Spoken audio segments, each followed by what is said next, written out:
بسم اللہ الرحمن الرحیم۔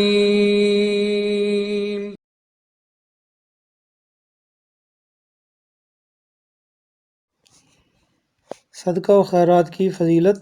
حضرت ابو ہریرہ رضی اللہ تعالیٰ عنہ سے روایت ہے کہ نبی کریم صلی اللہ تعالیٰ علیہ وسلم نے فرمایا کہ ایک آدمی کسی جنگل اور بیابان جگہ پر کھڑا تھا،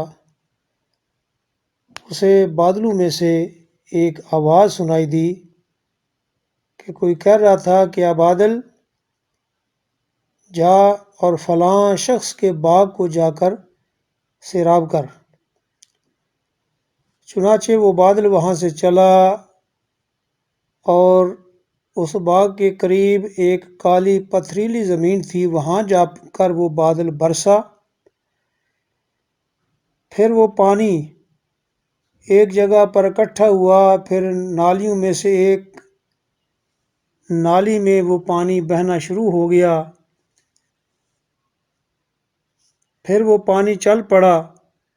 تو وہ آدمی جس نے آواز سنی تھی کہ بادل جا فلاں آدمی کے باغ کو سیراب کر، وہ آدمی اس پانی کے پیچھے پیچھے چلنے لگا کہ دیکھوں تو صحیح کہ یہ پانی اب جاتا کدھر ہے۔ تو وہ آدمی اس پانی کے پیچھے پیچھے چلنے لگا، ساتھ ساتھ چلنے لگا۔ پھر وہ دیکھتا ہے کہ ایک شخص اپنے باغ میں موجود ہے اور اپنی کدال سے یا کسی سے یا بیلچے وغیرہ سے پانی کو آگے پہنچا رہا ہے۔ اس نے اس شخص سے پوچھا کہ تیرا نام کیا ہے؟ تو باغ والے نے وہی نام بتایا جو بادلوں میں سے اس نے سنا تھا۔ پھر اس شخص نے پوچھا کہ بندہ خدا، تو میرا نام کیوں پوچھ رہا ہے؟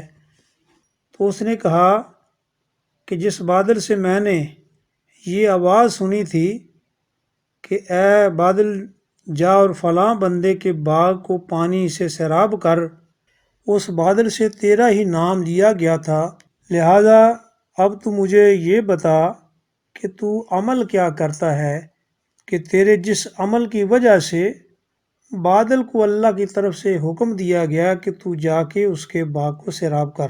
تو اس باغ والے نے کہا جب تم نے بادل سے یہ بات سنی ہے تو سن، میں تمہیں بتاتا ہوں کہ میں دیکھتا ہوں کہ اس زمین سے کیا پیداوار ہوتی ہے، کتنی پیداوار اس باغ سے مجھے حاصل ہوتی ہے۔ تو اس پیداوار کے میں 3 حصے کرتا ہوں۔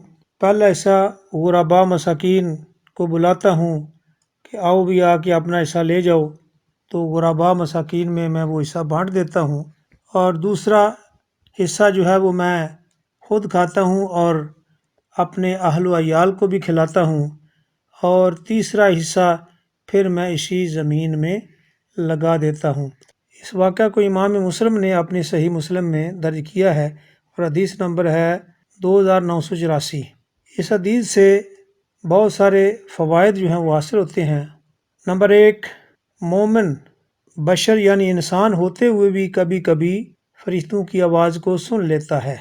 اور دوسرا فائدہ یہ ملتا ہے کہ بادل بھی حکم الہی کے تابع ہوتے ہیں اور اس کے لیے فرشتے مقرر ہیں۔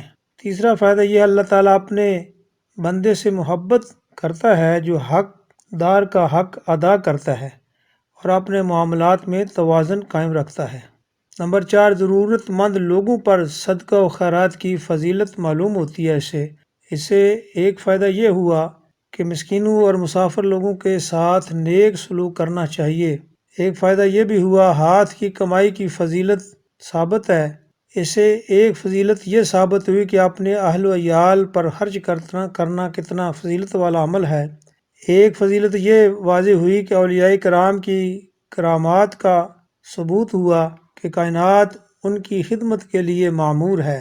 اور ایک فائدہ یہ معلوم ہوا کہ زراعت اور کاشتکاری کی فضیلت بہت عظیم ہے کہ یہ افضل ترین پیشہ ہے۔